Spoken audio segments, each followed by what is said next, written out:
damos inicio a la parte final de la incorporación de la gestión del riesgo en proyectos de infraestructura vial. Para ello partimos del esquema que se muestra en pantalla, en donde se tienen unos detonantes que son los eventos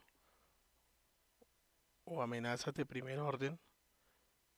unos intermedios y unas amenazas de orden superior.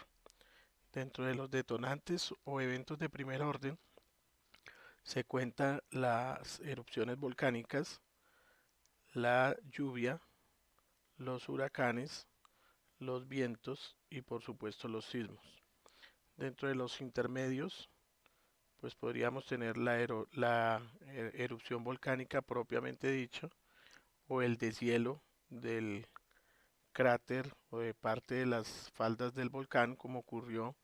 en Armero, el deshielo del cráter Arenas del volcán Nevado del Ruiz, que a su vez aporta unos caudales de agua importantes, generadores en muchos casos de represamientos que conllevan a eh, amenazas de orden superior como las avalanchas o las inundaciones. La erupción como tal también puede ser provocadora de deslizamientos asociados a la misma. En cuanto a la lluvia, esta genera escorrentía superficial que induce caudales, erosión, a su vez conllevan a la generación de inundaciones y de otros procesos como el represamiento. Los huracanes, eh, a su vez asociados tanto a vientos como a lluvias, eh, generan procesos de orden superior o pueden generar deslizamientos y aludes, mientras que la lluvia, que no es de escorrentía, se puede evapotranspirar, la escorrentía a su vez infiltrar, generando además procesos de erosión y de deslizamientos. A su vez el viento eh, que afecta a los árboles y puede inducir deslizamientos, pero a la vez se tiene el sismo que puede generar o genera aceleraciones sísmicas a la vez precursora de todo este tipo de fenómenos como los aludes, las avalanchas y los deslizamientos propiamente dichos. Y el viento combinado con otros factores genera vendavales. Estos son algunos de la secuencia de eventos naturales amenazantes. Por su parte, las medidas para el manejo de riesgos eh, tienen que ver entonces con aquellas que habíamos previsto de carácter preventivo, de carácter correctivo o de carácter prescriptivo. Dentro de las de carácter prospectivo o preventivo son medidas que conllevan a evitar o minimizar riesgos antes de que estos se presenten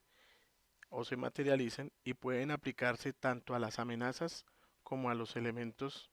vulnerables. Normalmente son las de mayor efectividad y menor costo, pero tienen las más difíciles, pero también las más difíciles de implementar, debido principalmente a que nadie aprende totalmente con la experiencia ajena y también a que, como se comentaba antes, nadie puede vivir siempre con la obsesión de estar amenazado. A esto se le llama el síndrome de la espada de Damocles. En la implementación de medidas preventivas, más que en cualquier otro tipo, es indispensable una acción interdisciplinaria y conjunta con todas las instituciones y organizaciones que tiene una sociedad, con el fin de garantizar su efectividad y permanencia. Además, puede y debe tener aplicabilidad u otros campos diferentes al de las obras de infraestructura y servicios públicos. En suma, la prevención debe convertirse en un elemento cultural. Por otra parte, incluye medidas para la identificación y observación del comportamiento de la amenaza, Una de las principales causas de los desastres es el desconocimiento de la naturaleza, el comportamiento y el nivel de intensidad de los eventos amenazantes. Pocos eventos catastróficos o críticos no presentan síntomas previos que puedan ser evaluados para permitir predecir con mayor o menor grado de aproximación la inminencia de su ocurrencia. Por esta razón es indispensable conocer, así sea en forma aproximada, la ubicación y periodicidad de los fenómenos naturales, para lo cual se requieren sistemas de monitoreo continuo y métodos de zonificación. Por ejemplo, los elaborados por la AIS y el Ingiominas en el 96 o la Universidad Nacional y el Ministerio de Obras Públicas en el 89. El desarrollo de adaptación de modelos de causa-efecto y de predicción, los estudios de comportamiento de los conglomerados de población y la previsión de manejo de escenarios terminales diversos de acuerdo a las consecuencias de los eventos sintomáticos. En cuanto a medidas para reducir la vulnerabilidad, se cuenta la más común y usualmente la más efectiva es la de anular la exposición al fenómeno amenazante, si ello es posible, mediante su elusión. Se incluye la evacuación de personas, la reglamentación de uso del suelo para evitar pérdidas materiales y la ubicación adecuada de las líneas y puntos vitales. También se contemplan las medidas para proveer una adecuada resistencia de los elementos expuestos, como por ejemplo la adopción del código sismo resistente para nuevas viviendas. En cuanto a las medidas contra la amenaza, son de las más complejas. Sin embargo, un adecuado manejo de vegetación, programas de reforestación, conservación del suelo y drenajes ayudan mucho en este sentido. Se incluyen también en forma primordial los diseños y procesos constructivos, operativos y de mantenimiento adecuados y correctos en las propias obras de infraestructura, los cuales, como ya se indicó, han sido causantes por descuido o ignorancia de no pocas tragedias y pérdidas tanto a corto como a mediano y largo plazos. Dentro de las medidas de carácter correctivo, una vez se constata que ya no es posible la ilusión de la amenaza y que la vulnerabilidad es alta, se puede tratar, cuando es posible, de revertir o aún detener el proceso de avance de la amenaza mediante obras de ingeniería, o alternativa o complementariamente incrementar de manera suficiente la resistencia de los elementos en riesgo y disminuir su vulnerabilidad. Dentro de estas medidas se encuentran obras de estabilización de deslizamientos, diques de control torrencial, embalses para control de inundaciones, refuerzo de obras de infraestructura, mejoras estructurales de las edificaciones, entre otras. Usualmente, cuando aún no son posibles el control para las amenazas naturales, estas medidas tienden a ser de alta inversión inicial, efectividad no siempre confiable o altos costos de mantenimiento. Sin embargo, eh, se quiere resaltar que en la implementación de un sistema de medidas se debe ir progresivamente, involucrando las de tipo preventivo con las de tipo correctivo. Esto es, hay elementos que es muy difícil de manejar, pero que eh, con medidas no estructurales de capacitación, de identificación del riesgo,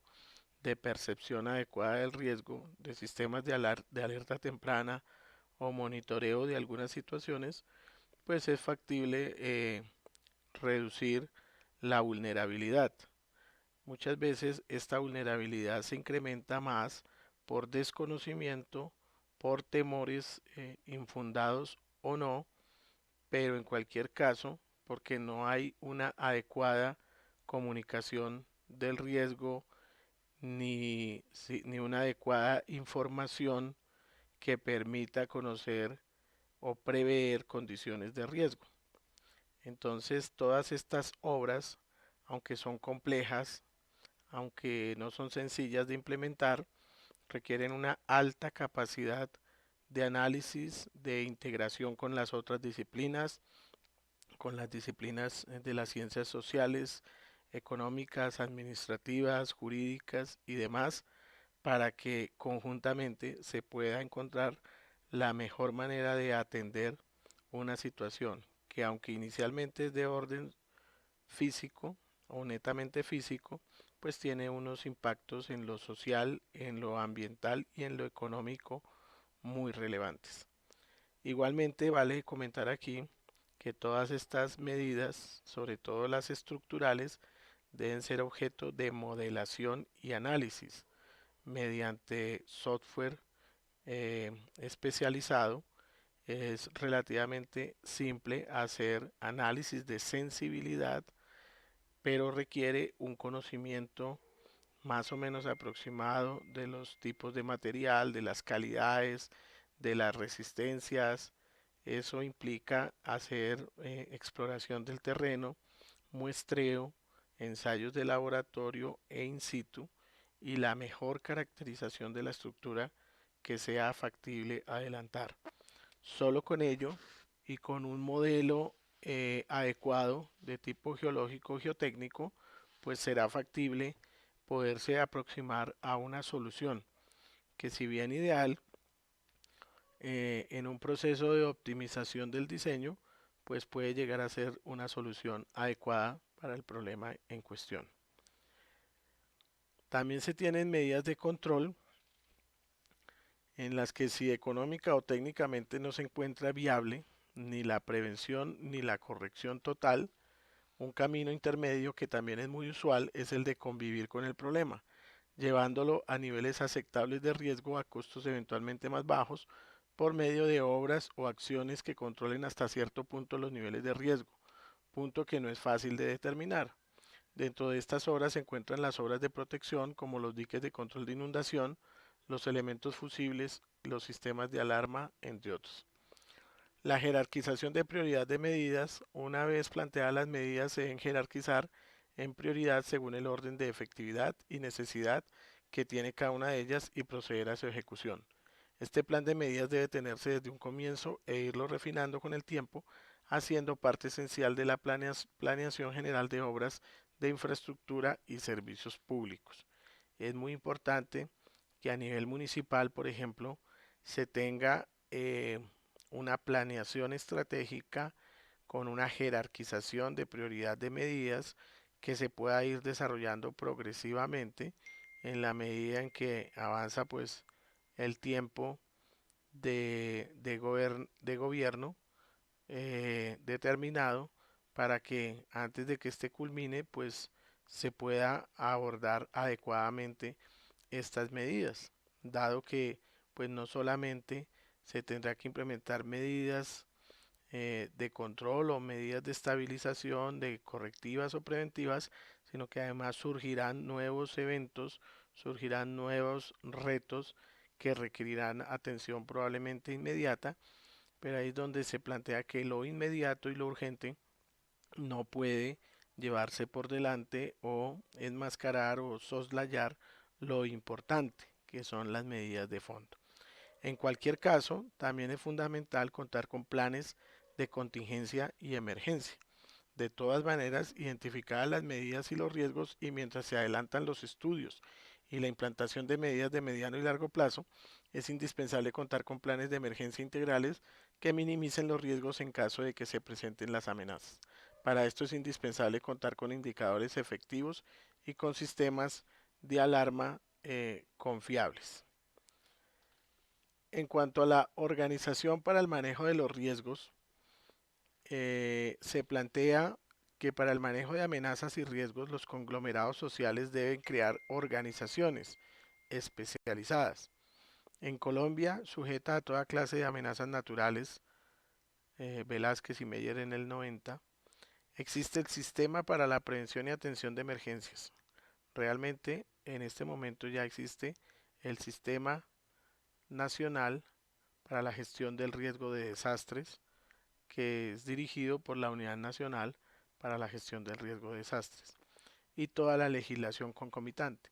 Es un sistema descentralizado que actúa a todos los niveles gubernamentales, y aunque tiene tanto debilidades como fortalezas y ha sufrido altibajos, la eficacia de su mera existencia se vio manifiesta en el último desastre del sismo del Quindío. Bueno, esto fue cuando el profesor Álvaro González escribió estas letras,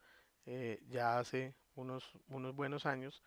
De todas maneras, siempre se ha visto la presencia y la organización en el manejo del riesgo y de los desastres.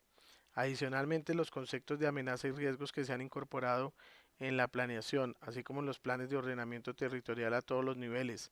la Ley 1523 del año 2012, decretos reglamentarios y demás, hacen la exigencia de identificar áreas de amenaza alta, amenaza y riesgo alto, y cada vez más creciente el número de organizaciones privadas que atienden requerimientos impuestos por nuestra agreste naturaleza. Aunque muchas amenazas no son evitables, predecibles, los riesgos sí son minimizables y las acciones que se toman para hacerlo dependen del grado de desarrollo del pueblo. Bueno, entonces con esta organización para el manejo de riesgos, lo que se ha visto previamente, se considera que ha sido abordada en forma integral la temática.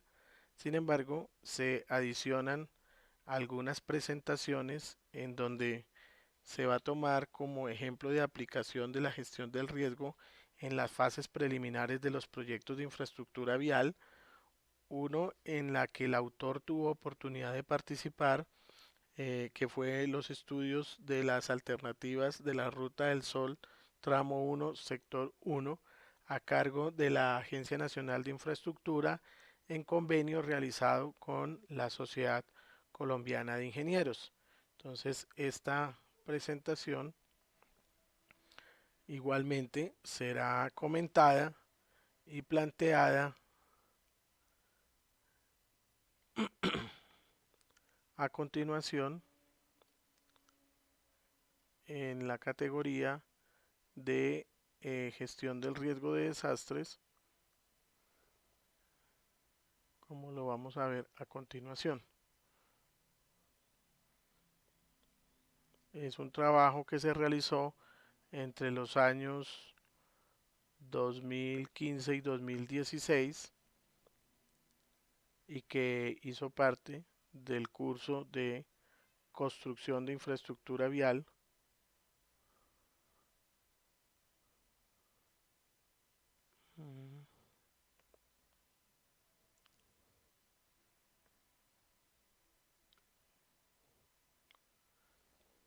en cuanto al componente geotécnico de este proyecto. Esperamos que una vez se cargue se pueda hacer el desarrollo de la presentación tal como se tiene previsto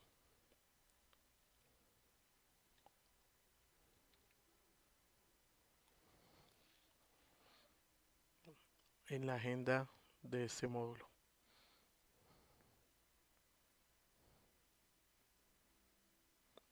Continuamos entonces con la evaluación del componente geotécnico del proyecto vial Ruta del Sol Sector 1, convenio ANI, Sociedad Colombiana de Ingenieros. En este proyecto, en esta presentación, se tratarán los siguientes tópicos: el procedimiento de evaluación,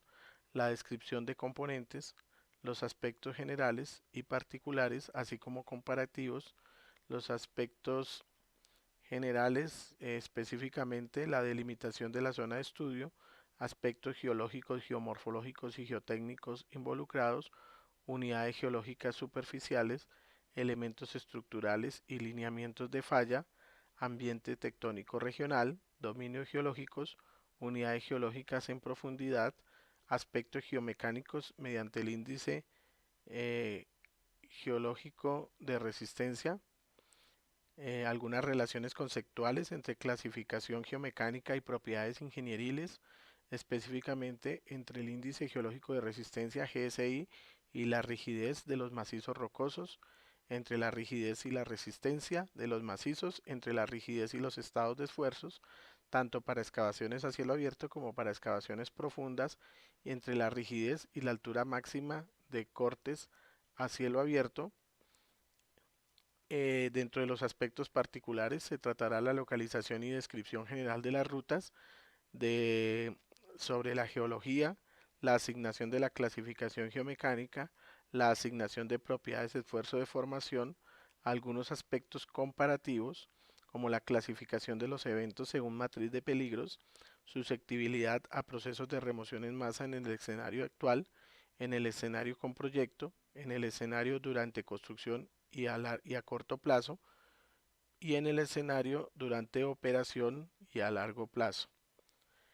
En este esquema se muestran algunos elementos generales de evaluación como aspectos generales a evaluar, dentro de ellos unidades geológicas superficiales, fallas, régimen tectónico, litologías y demás, y unas relaciones teóricas entre el índice geológico de resistencia y la rigidez y la resistencia, la rigidez con esfuerzos, la altura máxima del corte y la rigidez y otras. También se tienen unos aspectos particulares incluidos en la evaluación como la superposición de la ruta sobre la topografía disponible a la mayor escala posible, la superposición de la ruta sobre la geología disponible a la mayor escala posible, la sectorización del corredor vial a partir de unidades geológicas superficiales, la asignación de la clasificación geomecánica mediante el índice GSI, la asignación de propiedades de esfuerzo de formación y de resistencia, dependiendo de las unidades y de los sectores, y luego unos elementos comparativos incluidos en la evaluación que tienen que ver con la calificación de eventos según matriz de peligros, la severidad de procesos de remoción en masa en cortes a cielo abierto, la severidad de procesos de remoción en masa en túneles y la valoración de riesgos mediante costos índice. Todo esto se plantea en el marco de los escenarios de evaluación antes, durante y después de los procesos constructivos. Dentro de los aspectos generales, se a evaluar son aquellos elementos comunes que no dependen del trazado vial o la ruta. Por ejemplo, identificación de unidades geológicas superficiales a la mayor escala disponible, identificación de lineamientos de falla a escala regional y luego a la escala del proyecto, identificación del régimen tectónico general a escala regional con base en los tipos de fallas identificadas, litologías predominantes según unidades geológicas superficiales en profundidad o cortes geológicos, clasificación geomecánica a aplicar, en principio al menos GSI, relaciones conceptuales entre clasificación geomecánica y propiedades de rigidez de los macizos rocosos,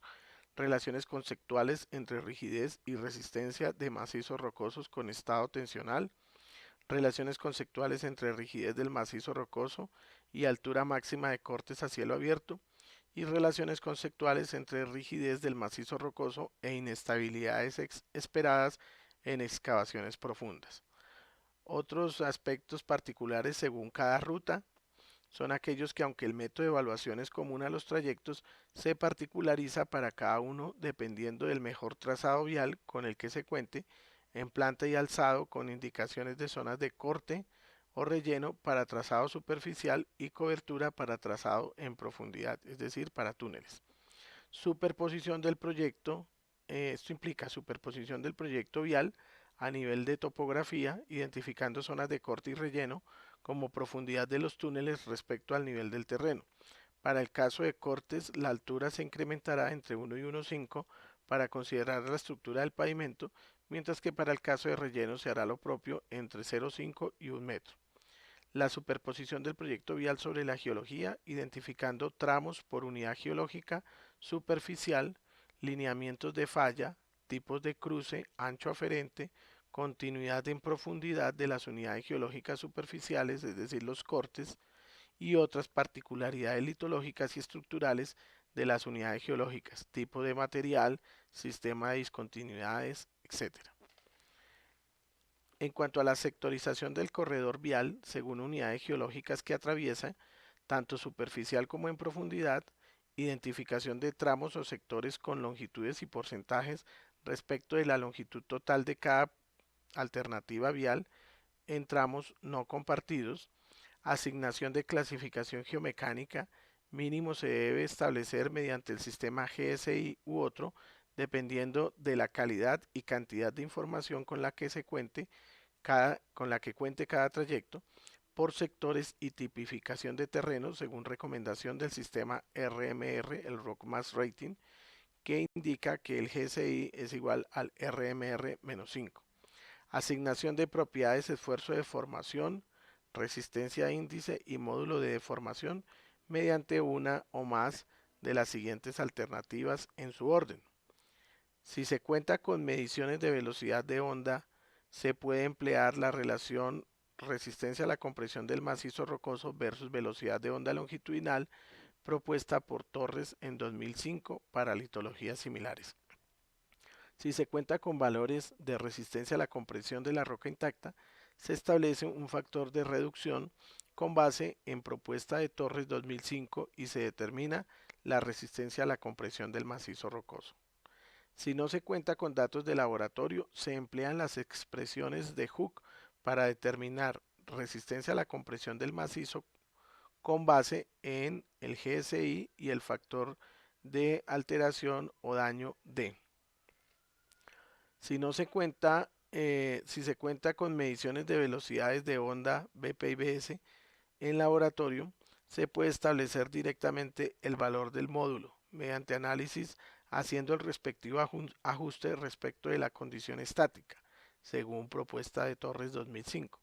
O se puede establecer el valor de E horizontal con base en la clasificación geomecánica GSI y la formulación propuesta por Hawk y Diederik en el año 2006. Luego, la evaluación de la probabilidad o posibilidad likelihood de ocurrencia de eventos de inestabilidad geotécnica en los diversos escenarios de análisis para cada proyecto vial o para cada trayecto vial mejor. Esto se hace con base en la sectorización del corredor, la cual incluye aspectos geológicos y geotécnicos. Se califica mediante una matriz de peligros los tipos de eventos que puedan llegar a presentarse y su severidad. Y la severidad, por su parte, se califica para el caso de procesos de remoción en masa en tramos a cielo abierto mediante el volumen de material removido, el cual se configura mediante un cálculo simple en función de la geometría del talud respecto de la ladera involucrada y el espesor estimado de suelo o material suelto que pueda llegar a movilizarse. Una vez calificada la severidad por tipo de evento, inestabilidad geotécnica, se aplicarán los costos índice unitarios de acuerdo con la base presupuestal del proyecto y se establecerá así el costo indicativo asociado al riesgo geológico geotécnico de cada una de las rutas. El procedimiento descrito se aplicará para el escenario actual que se relaciona con la condición de susceptibilidad a los eventos de remoción en masa. Para ello se tomará como base el mapa de procesos suministrado a la Sociedad Colombiana de Ingenieros, la base de datos del SIDMA del Servicio Geológico Colombiano y otros estudios de los cuales se disponga. Para el escenario durante construcción, se partirá de la información del trazado vial, cortes y rellenos previstos como cobertura en el caso de túneles, cobertura o profundidad de los túneles. Para el escenario después de construcción, es decir, durante operación, se evaluará la susceptibilidad de los geomateriales a procesos degradacionales de sus propiedades geomecánicas con base en la mejor información disponible.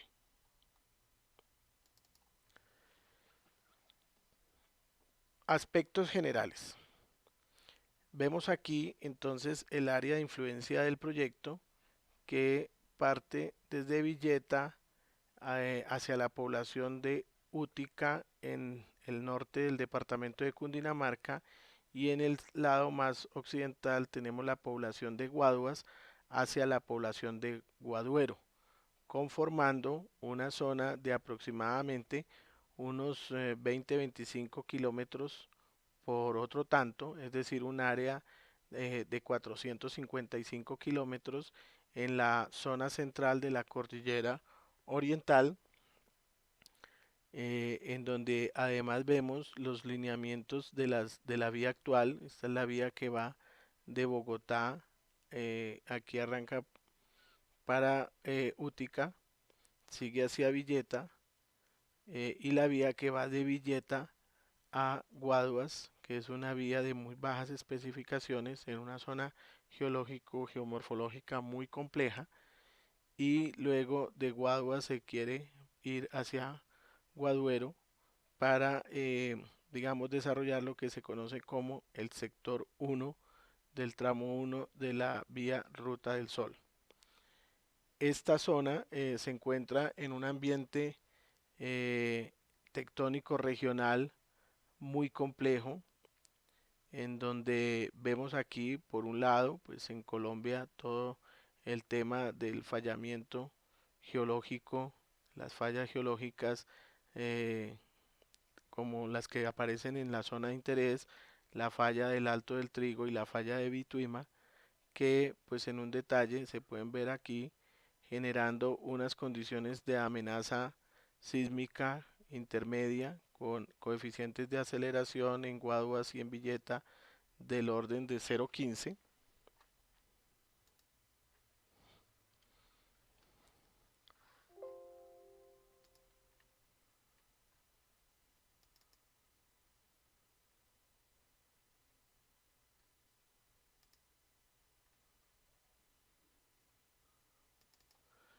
Del orden de 0,15. También podemos analizar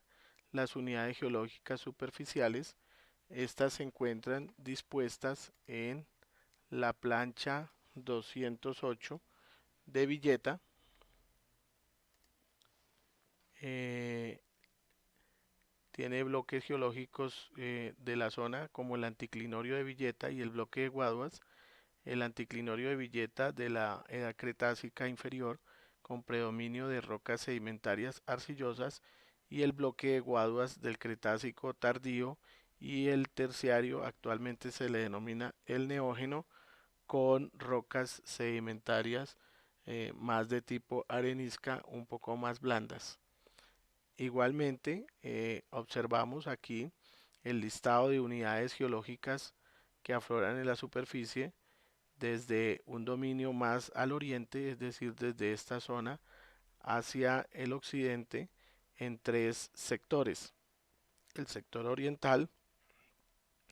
que va más o menos hasta la formación Hilo; el sector central, que contiene el grupo Guacaquí y el grupo Olini; y el sector occidental, las demás formaciones. En su orden, entonces, se tiene la formación Útica, que son estas areniscas eh, con sistemas de fallas de quebrada negra intensamente fracturadas; la formación Trincheras, que son más unas rocas lodosas, unas lodolitas y lutitas también intensamente degradadas; y las formaciones Socotá, Capotes e Hilo, que son formaciones básicamente de transición o interestratificadas con las demás. Luego sigue el dominio central, que es el grupo Guacaquí, KGG, y el grupo Olini, que son interestratificaciones entre areniscas, calizas con rocas también lodosas. Eh, Aquí prácticamente está la falla de eh, Bituima y la falla del Alto del Trigo en esta zona. Son sistemas de fallas, digamos, de fallas importantes que recorren cientos de kilómetros de sur a norte en el territorio colombiano. Y termina entonces el dominio occidental con las formaciones Seca, Ollón, Conejo, San Juan de Río Seco, que son un poco más areniscas, algunas calizas y unas menores intercalaciones de rocas de carácter lodoso. Aquí vemos como puntos de interés el punto de El Cune en Villeta, donde arranca estrictamente la vía de Villeta a Guaduas; el punto de Guaduas, en donde a 3.5 kilómetros queda el intercambiador vial de San Miguel. En la parte superior el punto que representa la población de Guaduero y en la parte superior derecha la población de Útica. Igualmente vemos la influencia que tiene una de las quebradas de regímenes más torrenciales y complejos, que es la quebrada La Negra, que a su vez es afluente del río Negro, que también es uno de los cuerpos hídricos de mayor complejidad y de mayor ímpetu en su régimen hidráulico que se tienen en el departamento de Cundinamarca. De otra parte vemos en este sketch eh, la influencia de los elementos estructurales principales y los lineamientos de falla. De una parte vemos aquí el anticlinorio de Villeta, ¿sí? Es decir, una formación en donde los estratos están plegados hacia uno y otro lado en relación con el eje del anticlinorio, es decir, que lo más antiguo está hacia los costados del anticlinorio. Aquí vemos también unas formaciones de tipo sinclinal. De hecho se denomina el sinclinorio de Guaduas, más hacia este costado. Eh, los lineamientos de falla, la falla de Bituima es la que queda más hacia el oriente y la falla del Alto del Trigo es la que queda más al occidente, que son fallas de carácter prácticamente regional, muy relevantes en la zona y causantes de múltiples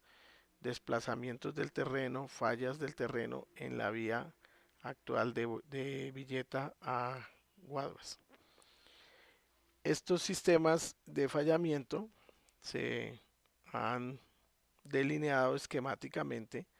para hablar del bloque de Guaduas, el sinclinal de Guaduas, el sinclinal de Bituima y el anticlinorio de Villeta como estructuras principales de gran tamaño, pero asimismo los lineamientos de falla, falla del Agrado, falla del Alto del Trigo, falla de Bituima y el sistema de fallas de Quebrada Negra. Casi todas estas fallas son de tipo inverso o cabalgamiento, en donde el bloque colgante sube respecto del bloque yacente, mostrando con ello pues que estamos justamente en una zona muy estrecha, muy plegada y definitivamente en un régimen tectónico de tipo compresivo, donde predominan los esfuerzos horizontales en dirección este-oeste respecto de los esfuerzos verticales. Esto también lo vemos en el siguiente esquema, en donde se muestran pues cómo son esos contactos en esas zonas de falla, como vemos acá, fallas en V muy apretadas. Aquí vemos los lineamientos del sistema de fallas de Quebrada Negra en la formación útica, siempre desplazándose un bloque sobre el otro, tipo cabalgamiento e inverso. La formación geológica de trincheras que son lutitas, lodolitas, mucho más dúctiles, muy deformadas, muy plegadas, pero no intensamente fracturadas o con sistemas de fallas como ocurre en la formación útica, que es más de areniscas. Y aquí vemos las demás deformaciones, cómo se eh, acuñan unas respecto de las otras, cómo se pliegan, en este caso, pliegues y repliegues. Esta formación, por ejemplo, la formación eh, Capotes o la formación Socotá, quizás, que prácticamente no aflora en superficie, sino toda está acuñada en profundidad. Y pues también la vergencia, en este caso todos estos planos de falla tienen una vergencia hacia el oriente, mientras que estos planos de falla desde la falla del Alto del Trigo hacia el occidente tienen una vergencia hacia el occidente. Eso también les imprime un carácter diferencial a la hora de comportarse como unidades geológicas y como macizos rocosos. En relación con los aspectos geomecánicos mediante el índice geológico de resistencia, GSI, como ya lo habíamos planteado en una presentación anterior, pues correlaciona las estructuras con la condición de las discontinuidades o de las diaclasas.